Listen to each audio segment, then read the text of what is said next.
Like with 3 Gold and Black Live, and we'll just say publicly how grateful we are that the coach is, he didn't have anything to do these days, and he's spending a whole hour with us, and we're grateful for that, and been really interesting so far, and it's going to even get more interesting now. Now with Brian Newbert joins us, we'll talk recruiting and philosophy and all that. We can't talk, well, we can talk about the guys that you signed last week, but I'll start just by saying, looking at this Purdue product and Purdue program, when you walk into somebody's home or you're talking to them on the phone, what are the first things you're going to say to them about what Purdue football is going to look like on your watch?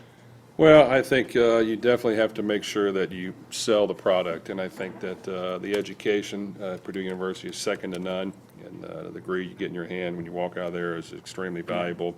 And that's definitely what we're going to sell is academics, and then second is athletics, and I think that, we're going to have some outstanding coaches that are going to be great at developing young men and helping them achieve all their goals and being there for them along the way where we can make them productive and successful not only on the field but in the classroom and in community. All those things we're going to make sure we do on the football field and give them an avenue to have success and to win football games and have success and do it against the best competition in the Big Ten, and we're going to have fun with it. Then the third thing we always sell when we talk to recruits is we're going to make sure they all grow spiritually. That's very important to us, is that when they get here, we have someone that helps them with the church of their choice. We have someone that runs the FCA once a week. We have someone that meets with our players a couple times a month that gets to know them and what's going on in your life, what do you really want to talk about that maybe you're uncomfortable talking to your coach about, a guy that runs our community service and make sure that our team is involved with that. All those things are important that our guys grow in that. And then social growth and development is extremely important, and we're going to make sure that our guys grow in that area. We want to make sure that they know how to act in public and how they know how to make the correct decisions and associate themselves with the right people, and how they pick their friends, don't allow their friends to pick them, and all those things in society now that you have to do, we have to help them along the way be able to handle all the pressures that go with that, so that when they are on their own, they're able to do things the right way. So I think we've got to sell that. We've got to sell that with an environment of people that are going to be there for these young men, that are going to help them along the way, that are going to have a smile on their face and get them to enjoy it, because you only go to college once, and if you guys remember going to college, it's one of the 4 or 5 or 6 most fun years of your life. So you got to make sure they enjoy it, and that's all part of it. You've done your homework. See, that's good. It wasn't the best 7 years of my life. Go ahead. When you take on a new job and get your recruiting operation up and going, the first thing you got to do is assess your needs. And you had this mid-year signing date right on top of you taking the job. How quickly can you figure out what you need? Well, we tried to figure out right away what we needed, and just looking at the roster right now, not knowing our players in great detail of studying them, but looking at some of the issues we have, is there seems to be a lack of depth at certain positions that are critical. And I think, offensive line, defensive line, you have to have depth in those areas to not only have a chance to win, but especially to win in this conference. Right. And I think looking at that, that's not where we need it. There's a lot of work to be done there. So we've tried to address that to a certain degree immediately, even though you don't want to reach on too many guys, but you got to get some guys in there that can help you there. But that needs to be 2 positions that we really stress hard over the next year, of making sure we get viable student athletes in there that can play the position, that can develop into the size we need, have the athleticism we need, the toughness to be productive on both sides of the line. Because in order to win games in the second half, you have to have that depth. There has to be some rotation going on. You can't expect one guy, especially on the defensive line, to play the entire game and think that you're going to have a chance. It's just not going to happen. So those are probably the 2 primary needs that we see right off the bat. There's a little bit of lack of depth in the secondary. There's 4 senior receivers graduating, so there's a little bit of concern there. So those are probably the most pressing things we see after 2 weeks of being here. A question from Bam, and Brian probably would have this as well, but specific traits that you look for in recruiting. You mentioned speed. Is that a requirement across all positions? Are there any other specifics, measurables, or things like that you look for when you're going to evaluate potential recruits on film? Well, size, speed, ability, all those things you try to evaluate. I think the great thing about evaluating talent and building relationships that you do in recruiting is don't underestimate the relationship aspect of getting to know the young man, his family, his coach. What is his makeup? Does he really like football? Does he like to compete? Does it mean something to him? Does he not like? Does he hate losing? Does he get upset when that happens? You know, you want the makeup to be somebody that you can work with, that's going to want to come in and work at it and get better. So, you know, the great thing about recruiting in state and within a 3-hour radius is you should be able to get to know these young men as well as anybody. If you're really recruiting, if you're staying on top of it, if we're getting to know the coaches. So we want to make sure we take enough guys in that area that we can build the team around, and then we go out and about and go south and go wherever we need to get skilled athletes or a need at a certain position. But I think you really got to understand the makeup of these guys nowadays. And while stars are important, I get it, we want to make sure that they're not only talented players, but they really, really want to work at it, and they have a chip on their shoulder, and being great is important to them.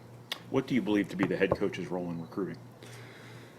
Well, as you guys have probably heard a little bit, I'm very active in what we do. I'm going to watch all the video. I am going to give our assistant coaches the ability to evaluate talent and make moves quickly if they need to, and then we'll catch it through the proper channels. And I don't want to go too slow with that. Sometimes if you always go through the proper channels. If he has to see the film, he has to. That's all great, and we'll get to it. But nowadays, we've got to get on these young men early, and we've got to move on them. We've got to get in the game.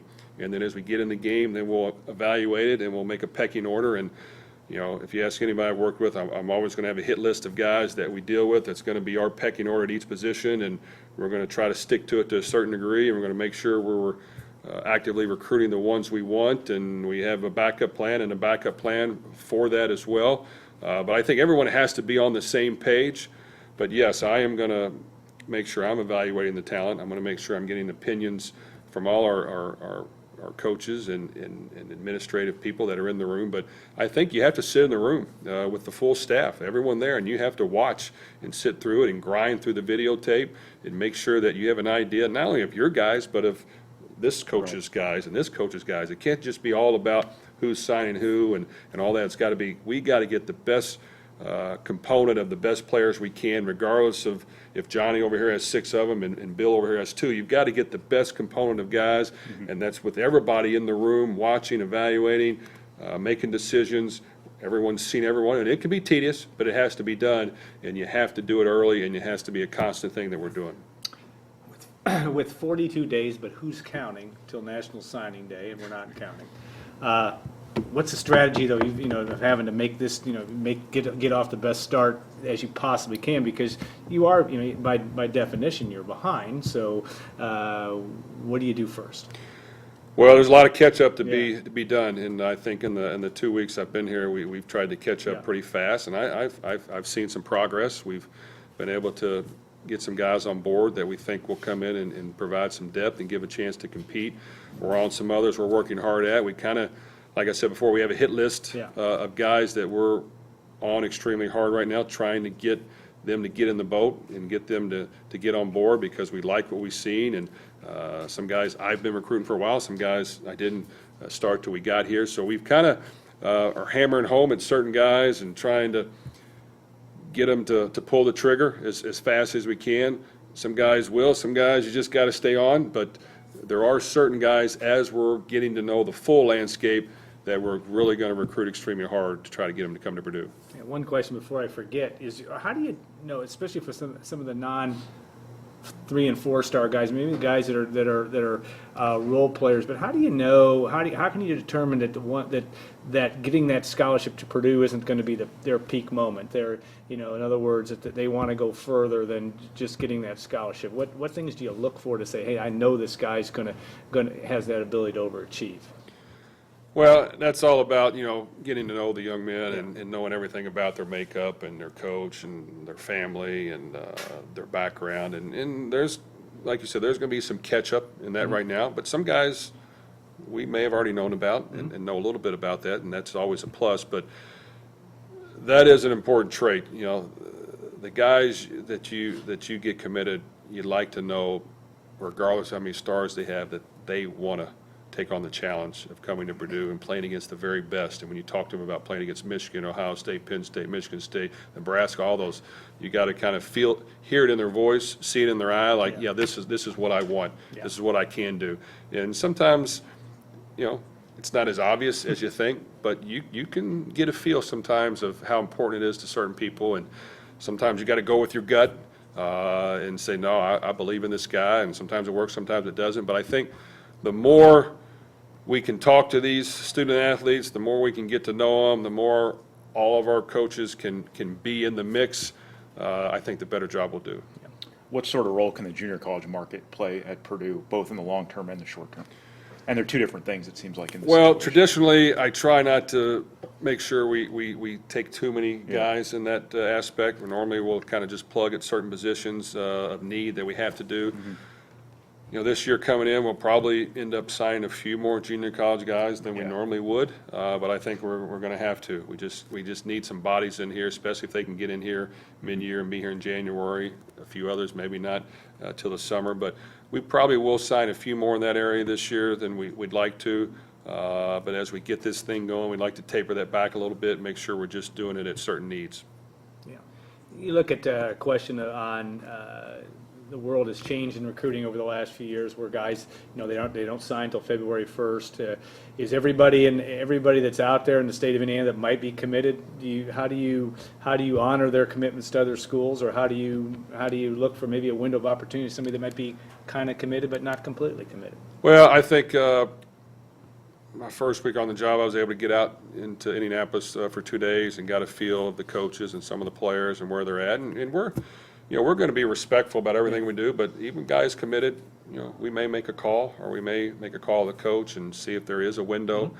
Sometimes, you know, what I've happened the last couple weeks, some of those guys, you know, maybe there's a family member that went to the school that we know about, that we kind of play that avenue. But with that, sometimes you just ask, hey, you know, I understand your situation. If you're good where you're at, we're going to honor that. If you're open to listen to us, we'd love to get a chance to talk with you, but by all means, don't feel like you have to. So I think if you're honest with guys, and if you respect their decision, either way what it is, and you're good about it, normally they respond to it, and normally the coaches and the other players know, hey, that we're trying to do it the right way, and it is important for me to try to do it the right way.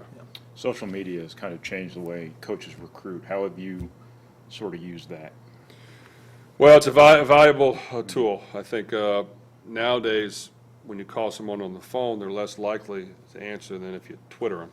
Yeah. Or if you send them a message No a doubt. different way. That's what they're on constantly. And you know, it's funny, even you go to the restaurants and you see people, they're supposed to be talking to each other, but pretty much all of them are on the phone. It's just kind of today's modern era. So, yes, you have to make sure that we're constantly in touch that way, that we're sending out other ways of communication to display our program, and to make sure the word is out and our brand is out, that they're seeing it, that they're getting to know us a little bit through social media. But we have to make sure we're on top of that. That's kind of how every young man sees the world now, through social media. Yeah, no question on that. And it's a way of, you have to figure out strategies to make it the most effective, because I don't think anybody talks on the phone anymore, it seems like. It's amazing from that standpoint. All right, staff, we talked about, we had another question on conditioning, and what kind of conditioning program you want to run at Purdue in terms of that, obviously one that improves the ability of your players, but and your kids. But what's your philosophy on that? Well, I tell you, just an interesting story. My first year as head coach at Western, we were not very good on defense. Our defensive line was small. Both of our tackles, one probably was 245, the other was maybe 260, and we just didn't have the size and mass you needed to play at any level. So from there, when that bowl season was over, which we won the bowl game, I went to our strength coach and said, look, we're going to get bigger and stronger. I mean, we're going to get bigger. I want to make sure we put on weight. And between the bowl game and the first day of fall practice, amongst the, I don't know, I think it was maybe 65 returning guys or 70 returning guys, we had gained 340 pounds of all good weight, which was good. Yeah. And now we had guys that had the weight and the size and the mass, at least closer to where we're at, but we've got to make sure we're getting bigger and we're getting stronger. That's going to be the number one thing we do. And with that, we're going to make sure we're getting faster. And sometimes you kind of have to look at the team and see what you have. Do you have a bunch of bigger, slow guys? Do you have a bunch of skinny, faster guys?